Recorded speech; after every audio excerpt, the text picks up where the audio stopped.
It's been a magical year for me. I'm a bit sad that it ended. What feels bigger at this point, winning the championship or the Indy 500? The 500, by far. I think it would be a lot tougher for me to go to a NASCAR. Those races look challenging. That was something that I was chasing. Not now. I'm happy here.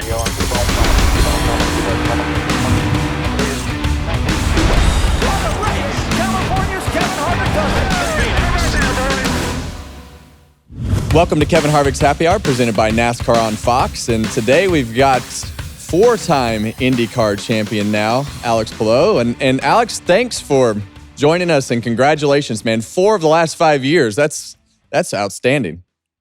Thank you. Thank you for having me. Yeah, I mean, it's been a tremendous couple years with CGR and IndyCar, and lots of great success. So been having a lot of fun on track and off track. Well, your reputation, obviously I don't know you well, but the reputation and all the feedback that I get from everybody on our Fox team is that you're always going to have a smile. You're always going to shake everybody's hands. You're going to be quite a pleasure to be around. And I think when you look at that and you look at the determination that you bring to the racetrack, winning 4 out of 5 championships, no matter if you're good, happy, sad, mad, no matter what that is and no matter what the series it's in, it's hard. And where does this championship rank over the previous 3 compared to how it went? I mean, I know you won a lot of races, but how does this one rank in compared to the last 3? I gotta say, this has been the best by far. I mean, just the amount of success we had. You know how tough it is to win races, and I've been lucky enough to win 8 this year, the 500, and then the championship. Like, it's just been one of those very complete years where we had so much space. We were able to execute perfectly. We had, that sparkle of luck whenever we need it on those strategies sometimes. So it's been a magical year for me. Like last year in 2024, we won the championship and we only won 2 or 3 races. So that shows you that how special this year has been. And it's been a really cool one. I'm a bit sad that it ended. Whenever you're having such a good year, you don't want it to end. You just want to keep on going. You want to get more races and get some more good memories. As you look at those, the last 5 years in general, how many changes have you had within the team? Has there been big shakeups, or have you had pretty consistent team around you the whole time? No, I've been very lucky to have a very consistent team, like my crew chief, my race engineer, my strategist. These 3 people have always been there, and they've always been the same at the same place as well. Like, I've been very lucky. I think there's been a lot of other teams and many other cars as well that have changed a lot more, the people. And when you have that chemistry with your strategies, with your race engineer, that is able to get you that setup change that you need. He knows when I say that I have a little bit of oversteer. He knows what I mean. He knows what I need and what I like, what I don't like. So I've been very fortunate to keep my group the same. So over the last 5 years, what would you say the biggest change that you've made from a driver's standpoint? Because I feel like we're all faster when we're younger. You're still really fast, obviously, but I always found that, it was easier to start beating people because of that consistency in your team and the details that you start to pick out as a driver to go with that speed. What's been the biggest changes for you as a driver that you feel like you have progressed over the last 5 years? I would say just being able, as you say, to clean up all the details during the races, like understanding what you need for to win a street IndyCar race. Like, I need to take care of those tires, of the fuel. I need to know what's going on the different tire compounds, and just that communication with the team is very important. But then you go to a road course or an oval race, and you need a completely different mindset or strategies to go on. So I would say that this was probably the area where I was lacking a little bit more when I started in 2020 and 2021 in IndyCar. But now I feel a lot more comfortable. I know there's a lot more to come because I can see that from my teammate, Scott Dixon, that he's probably the best at reading the race and positioning himself, or doing everything he can to try and help the team get the best strategy for him. But I feel a lot more comfortable now than I was 4 or 5 years ago. What does a week look like for you from a training standpoint? And what's the training for yourself? Has that progressed through the years, or has it gone down and you feel like you're more consistent? What's that look like during the week from a driver standpoint in IndyCar series? I do. So it depends if it's on season or off season. On season, I go like, let's say, Monday to Thursday before we travel to a race weekend. I go and I work out with my trainer in Indianapolis. Let's say an hour and a half CrossFit, and we do a lot of stuff that it's for the driver. Like neck, grip work, and a little bit of cardio.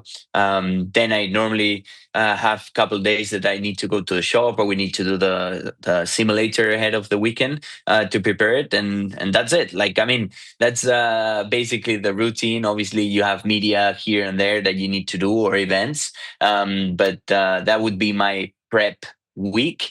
And when it's off season, I would say it's a little bit more than when we're in season. You just need to build that endurance, that muscle to try and keep it throughout the season, because normally it declines whilst you are in season. It just goes down. You feel more tired in the car, basically because we're traveling from race to race, and it's tough. It's tough to be feeling good physically. So was there anything that you had a challenge with this season? Were there any of those moments where you're like, man, that was a tough weekend, or we needed to get better? You got worried at any point in the season, because it looked like a pretty flawless year from start to finish. Honestly, I've always whenever we had a bad weekend, we've always knew why. Was it because of I screw up whatever, like, I don't know, a pit sequence, or a strategy, or we had that yellow that put us from leading the race to like 15th. There was always something. I think we've been out of 17 races, we've been like 12 or 13 times at the podium. Like, it's been one of those years that are like crazy. So yeah, this year we've just been feeling really, really good, really strong about our car, our chances, and it's been really fun.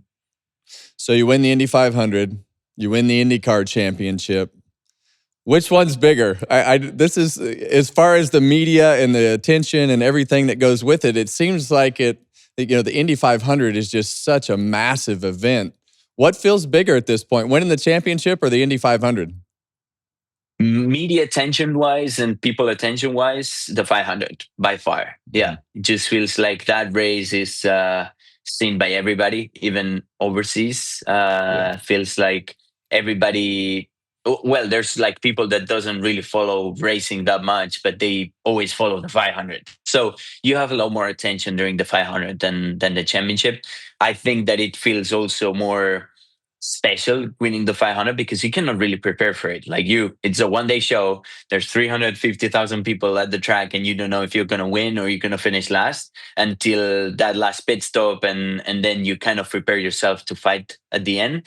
The championship, it's 17 races, so you kind of prepare yourself mentally for that championship battle, and then you luckily end up winning. But yeah, they're both amazing, and I've been just lucky enough to win both the same year. Yeah, well, to win them both in the same year is an unbelievable accomplishment. And I think as you look at the Indy 500, oval racing is obviously not your background. You have the Indy 500, and then you have the race ending at Nashville. How is your progression on those ovals? And it's become obviously something you're really good at now, but that progression of learning the ovals, what has been the biggest thing that's really made it turn into consistent wins now, and being in contention on those ovals week after week from your standpoint that was hard to get used to? A little bit of everything, like how the race evolves and how do you need to take care of the tires. Like, I was good, or at least I understood what I needed to do on road and street courses to try and get take care of those tires to have more at the end, or to be able to fight. On ovals, I had no idea. I was like, I just drive and I just try and survive. And then also, like, going through traffic, through traffic for us, it's quite tough. You need to use like multiple lanes, and to be able to do that, you need to set up your car before the race, obviously. So I would always have, yeah, a balance that was not what I needed for traffic. But this year, suddenly, I understood what I needed. We understood what I needed from myself, of like how to set up a pass and all that stuff that goes along. So I would say just I learned a little bit of how I needed to race. I Before I was just being part of the race. So you had a flat tire yesterday. Did was Yeah. that something that happened instantly, or was that something where the tire was worn out because you caught it? There's not many people that can catch it, so I think that that shows the incredible feel that you have with that race car. You kept that thing out of the wall and drove straight to the pits. So I caught it on entry of turn one. So I started feeling like a lot of vibration. I had vibrations that they were building. So I started feeling a lot of vibration on entry, and I was like, oh boy, like this is not good. So I started slowing down. And then suddenly my steering angle, like you just suddenly wash. And I was like, oh boy, oh boy, oh boy. But I was lucky enough that although it went flat, it didn't go completely flat until the exit when my steering wheel was already straight, and I was able to. We only lost like I would say 5 seconds. It was crazy. Like I Yeah, was you super didn't lose lucky. much. Yeah. No, I didn't lose much. I was lucky. I was very lucky that I was able to get back to the pits without losing much or crashing the car. So you won the championship with a couple races to go, and now there's chatter of a playoff system. How do you feel about the talk of a playoff system? Because I know for me, I'm old, so I'm somewhat traditional. I like the whole season mattering, but being in the middle of the NASCAR playoffs and the pressure and intensity that comes with that, is that something you'd be for, against? Where do you lay on how you would decide the season championship if you had some playoff races? I I am very traditional as well. Honestly, I think if I think about this season, winning 8 races, and then you go to the last race of the season, and you just have a bad strategy call or a bad caution, or you get into traffic with somebody that is fighting for P27, and you are not allowed to win the championship because of that. I think that's not really fun. I wouldn't like it. But if Yeah. that's the way the sport goes, honestly, it is what it is. I'll just adapt to it, and I'll need to just be better at the end of the season. But I am a very traditional guy, and I think that if you've been able to win or to put a lot of points at the beginning of the season, you should be rewarded for it.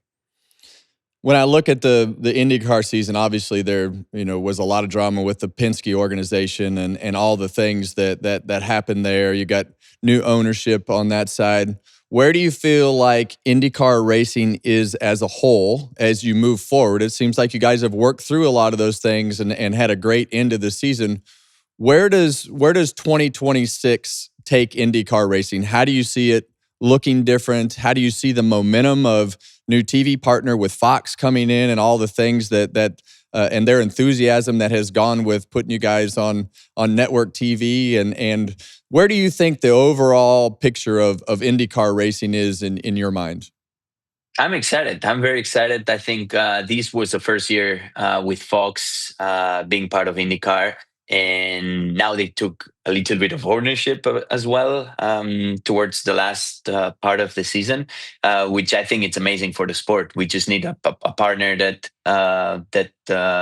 puts us in front of a lot of people to let them know what IndyCar is about, to show them the races, to for them to discover the different driver personalities, and then for them to come to the races. So I am very excited. I think we've seen a big increase this year with all the attention that Fox created. I mean, we were on a Super Bowl commercial. Like Yeah. I was there. Palou had another one, IndyCar had another one, and Joseph had another one. Like they spend a lot of time and resources to make IndyCar bigger, and you could see that when going to racetrack. So yeah, I cannot wait to see what the future holds. I know that there's some exciting news and new racetracks that are going to be part of the calendar, and I'm sure that people is going to love it. Yeah, when you talk about those new racetracks, obviously the trucks are going with you guys to St. Pete.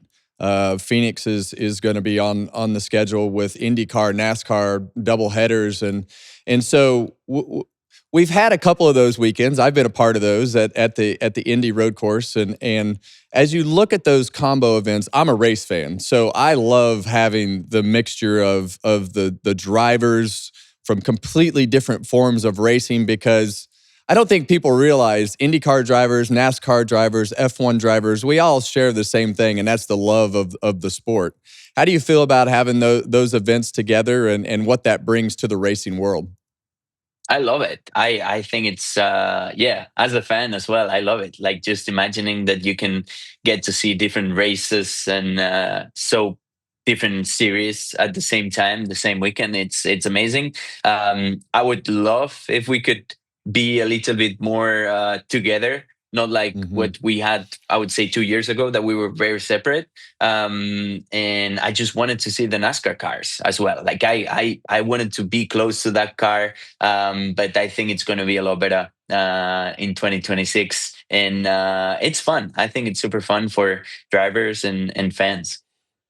So the big question I had, when we did the road course racing at the Brickyard, I grew up a Rick Mears fan. All I wanted to do was race in the Indy 500. I got to compete there in NASCAR, but I always felt weird about going backwards on the front straightaway at Indy, and I always thought that there should never be anything on the racetrack at the Indianapolis Motor Speedway other than the Brickyard 400 and the Indy 500. You sound like a traditional guy, but you're in the IndyCar world. Maybe you can give me some different perspective on going backwards down the front straightaway at the Indianapolis Motor Speedway, because I never could wrap my arms around it, and I didn't really like the road course at Indy. So help me with this. Yeah, I mean, although I'm traditional, I love my road courses, and I really like Indy road course. Yeah, it might just be because of how the car feels as well, but Yeah, I don't know. We're set up very differently when we're in the garages and when we're on the road course. So for me, it's very easy mentally to just go do the road course and then in 2 days switch and be like Indy 500 mode. Like it yeah. just changes completely the mindset and how we're set up and how we look forward to the race. So yeah, for me it's not that hard. But yeah, I understand there's some drivers that also have a hard time going towards the other end of the straight on the road course. Well, I was also not very good there, so maybe that was part of the problem. You mentioned you know the fact that you want to see the NASCAR cars and the things that they do. Would you ever be interested in driving one of those cars at one of the road course races? Because we've seen SVG and a lot of these other guys that have come over here and had fun with it. I think that IndyCar drivers, NASCAR drivers, I think they should always try to participate in the 24 hours. I love the fact that our car is on the NASCAR side is more capable of letting you guys kind of move around and come over and be competitive with the way that the car drives now. Is that something that you would be interested in doing? I think it'd be great for the sport, and I think it'd be fun to watch, and I think you'd do pretty good at it. Oh yeah, absolutely. I would love to test first and see Yeah, how competitive I am, because you never know. Like the cars are so different. The way you drive an Indy car is like super late, super hard on the brakes, and I think it would be a lot tougher for me to go to a NASCAR. But I would love to do a test, see how I am, and I would love if I'm okay to do a road course race and see how that racing is. It looks fun. The series looks super competitive, and those races look challenging. yeah, they are challenging. They run into each other a lot now, so that would be different I for you to be know able to that would bang be into the very side of different. I each other. think, Yeah, yeah, I think I would have a hard time with that, and then maybe going back to IndyCar and just like going and taking somebody off on the first corner. But yeah. yeah, that would be a bit challenging. So so you're done. It's the 1st of September. So what happens now? Do you go race anything else, or do you just plan for next year? What's the plan between now and the start of the season? Because for me, I'm a rhythm guy, and if I Me sit too. around that long, I have to get into something. Do you kart? Do you go race other division? What's the plan? Yeah, I'll try and do as many stuff as I can. Last year, I was able to do some GT races, although it's very different. It's still the same. You're still having pedals for wheels and an engine. So I'll still try and do some GT stuff if I can. I'll go and do Petit Le Mans with the GTP cars. And I'll do some go-kart testing if I can. Like, that's the purest motorsport thing and the hardest probably. So yeah, I also need to be in that rhythm, need to be driving a race car to just be sharp and get ready for next season. But yeah, it's tough that our season ends so early. I just love to be around the race cars and to be driving. So it's going to feel like a very long off season for sure. So, do you have any hobbies? Not really. I mean, working out, playing with my daughter as much as possible, and sim racing. But yeah, I don't do any other stuff. I tried to golf. That's not my thing, at least for now. I might try and do it again, but it's very frustrating for me. So yeah, I might give it another try. Yeah, well, yeah, golf for me turned into shooting guns because myself and Ron Hornaday we decided we were going to play golf and we took ourselves to the golf course and realized that golf really wasn't for us. I enjoy golf, but I'm like you, I'm not very good at it and I get frustrated really quick. Um, you've got one of the most intense owners that ever stepped foot into racing. Did you get that big Chip Ganassi bear hug yesterday? And what has Chip been like through this year? Because I know he always talks about loving winners, and right now you guys are winning a lot. So how is that? Did you get the bear hug from Chip? And is there anything great that you can tell us that happened after winning that championship with your owner? Yeah, the hack and the slap, like he always, if you Yeah. watch, he always does a big Oh yeah. slap. I think he doesn't realize, but he has a big grip, and he's very excited when you win. So he slaps you very hard, which is great. I love it. It keeps you awake. But honestly, he's been amazing. We've had so much success. I've been with the team 5 years now, and we've been able to win 4 championships and one Indy 500. So I've been keeping him happy, and we've been having a lot of fun at the racetrack. So it's been amazing the opportunity to drive that number 10 car, and he just gives everything that we need to the drivers, to the engineers, the mechanics. We have all the tools that we need to go win. So it's amazing to be part of the team. Well, you've been a part of obviously with the F1 grid and everything that has been happening there. Your name keeps popping up. Is that something that is even possible at this point in your career? No, honestly, I think it's all rumors and yeah, media just trying to make for different news. But I mean, possible. Everything is possible. But honestly, I'm so happy here. I am. I know I have an amazing opportunity in front of me of continue to have more success with this team in this series. So yeah, it's not something I think about. That was something that I was chasing before, and I would say after my first IndyCar championship, but not now. I'm happy here, and I'm trying to build something amazing. Yeah. Well, you're built. You've already built something. You've already done something amazing. But it is. I think for people that don't understand, especially on our side of the world over here, explain some of the differences that you think would be there going from IndyCar to F1. Because from the outside looking in, people will say, "Oh, that IndyCar looks just like that F1 car," but that's you and I both know that that's not the case. And being in those systems, you went through the whole system, kind of down that F1 path, and then you wound up at IndyCar. But it's really hard to go back and do something after you've dedicated getting the details of a high level racing division down. Explain what would be hard about that to our fans who don't understand as they just look at the two cars.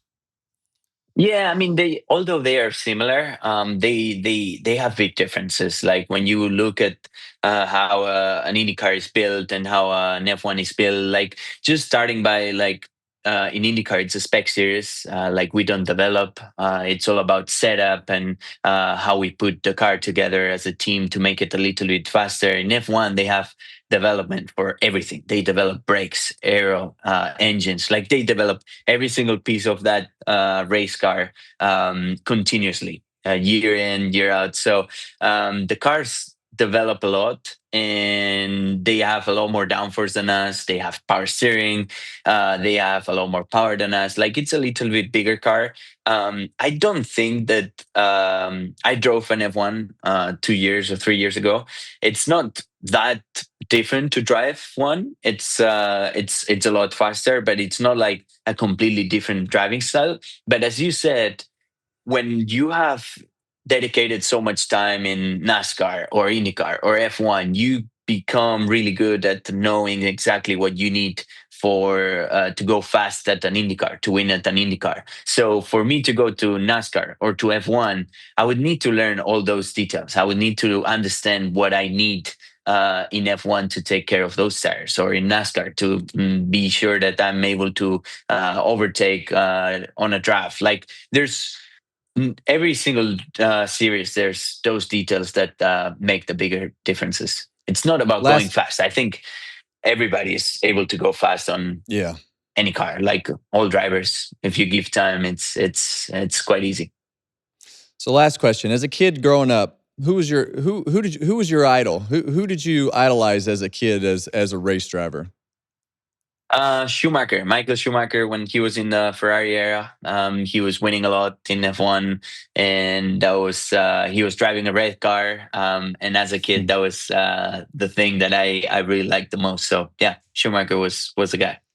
Well, there's a lot of kids that are idolizing you now, and Alex, you've done an absolutely phenomenal job. Congratulations on what has been not only an incredible season, but an incredible last 5 years. And we wish you continued success and enjoy this. You never know when it's going to end. So celebrate it like it's the last one. And although you hope it's not, have some fun with it. I And we look know. forward to watching you again.